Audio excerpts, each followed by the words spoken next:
If I give you $100, would that change your life? How about $100,000? What about 100 million? Your answer will depend upon a variety of factors. But most importantly, how much money you have today. For most people, 100 million would fundamentally transform their lifestyles. But for someone like Jeff Bezos, uh, he's Amazon founder, 100 million wouldn't even register. This simple observation has profound implications for understanding wealth and how our view of it can change as we acquire more of it. So, this is a passage from a book which is The Wealth Ladder, The Wealth Ladder by Nick Maggiulli or Maggiulli, how they call it. So, he is the author, he previously wrote Just Keep Buying. I do have that book and I like that uh, approach of his statistics and explanation. Um, he's one of the financial author I follow after Morgan Housel, the author of Psychology of Money. So Nick writes very well. So he maintains a blog which is um, Dollars and Data, so which is very famous blog website where he writes about finances. So in this is his second book, The Wealth Ladder. In this book, he mainly explains about various types of wealth levels and what matters in that each level and how do the people can move higher up the levels and what are the problems they face and all. So he did divide the book into three parts mainly. So in the first part, he explains about um, high level context, mainly related to what is wealth ladder, what comes under wealth, and all the other stuff. Second part, he goes through each level, like he defined six levels. So each level he explained in each chapter and what what do we need to focus on that level and what we need to avoid so we don't fall back into another level down and etc. And part 3, again, he tells about the money can't solve all the problems. So it just money is one of the piece in the puzzle. Um, he explains about how the rich life can be with the community and social wealth, mental, and all other stuff. So,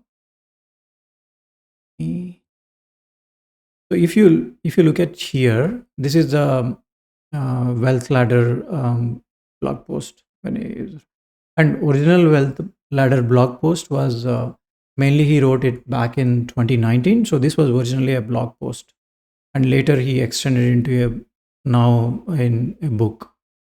So let's go to here the levels. So what he explains in the levels is level 1 is less than 10k. So what he explains in this is that level of wealth, the wealth, what he is considering as a wealth. He is considering as a net assets. So he is a net worth of a person, particular individual.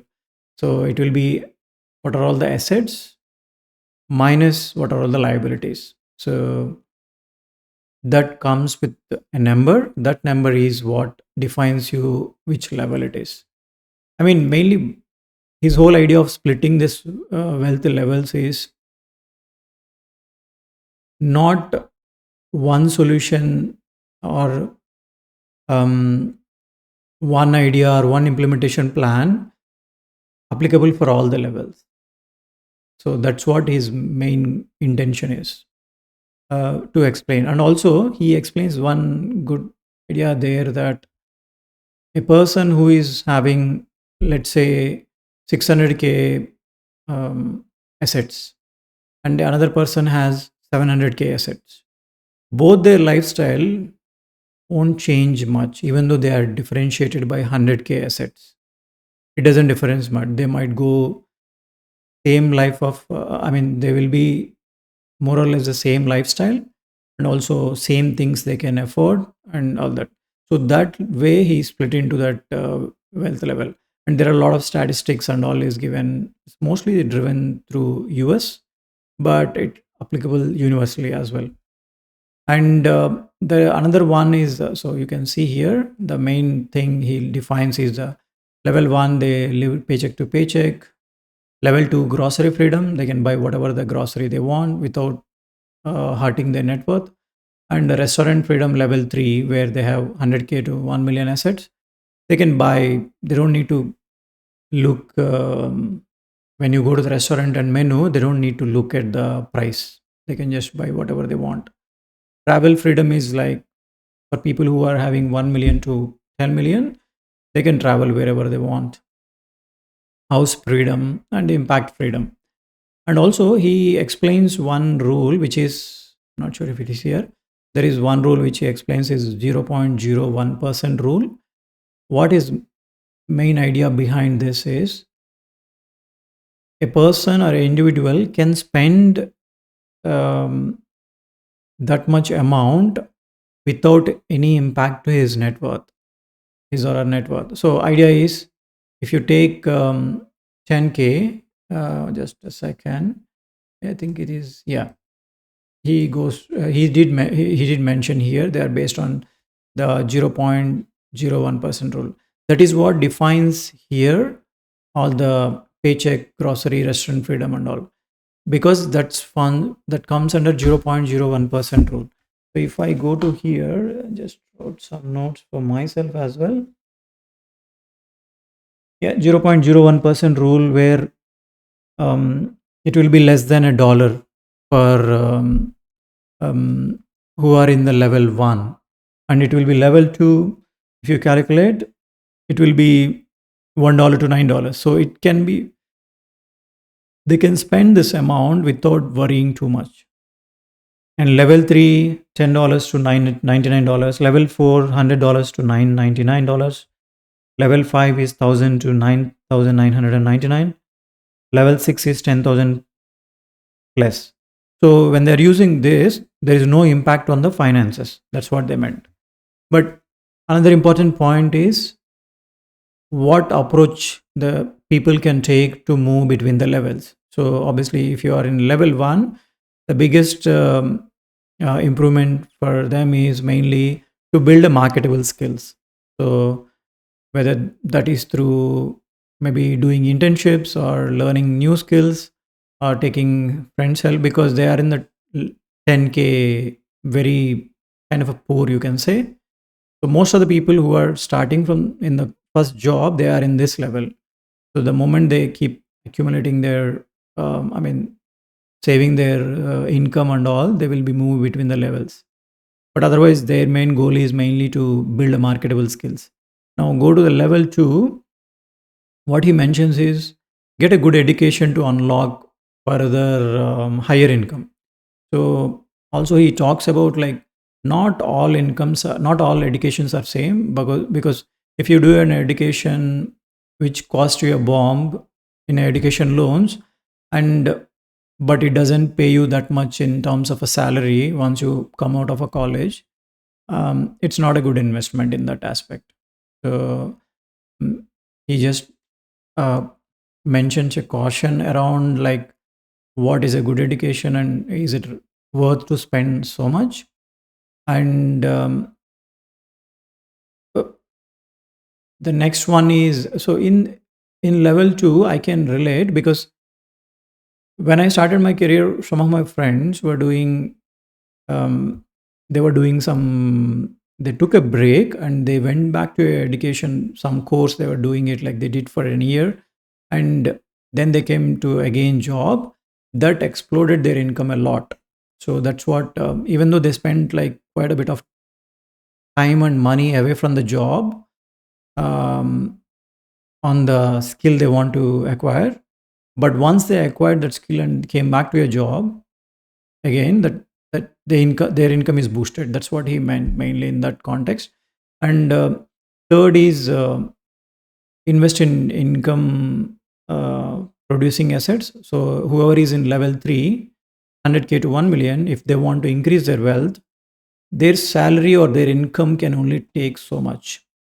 Next step is they need to invest in income producing assets. It can be real estate, it can be stock market, it can be anything else. It can be farmlands, it can be anything else. So mainly, you can't keep growing your, I mean, grow your wealth just based on the income. So you need to invest in income producing assets as well. And level 4 to 5, this is where the businesses come into the picture. You can't just grow wealth even if you are investing in income producing assets, as well as if you are doing higher income job, even though how much high your job is, until unless either you are getting a equity share of your of the business where you are working, or you own a particular business, then from level 4 to level 5, growing from 10 million to going to the next level is very difficult. And level 6 is like, okay, you already own a business, but from here the scaling of the business, because the 100 million plus is like from scaling from there. So I like the book a lot in this way, explains.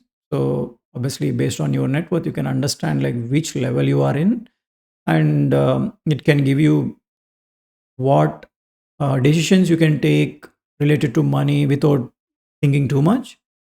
What decisions are very important for you to think and take. So to move between the levels, and ultimately, he did explain some of the concepts of like level 5 and level 6, who are like about 10 million and 100 million players, what challenges they face. So um, in terms of like they can't trust anyone clearly, there are a lot of lawsuits, and they need to be very careful in making friends, all that stuff. So a lot of paranoids will be there in that.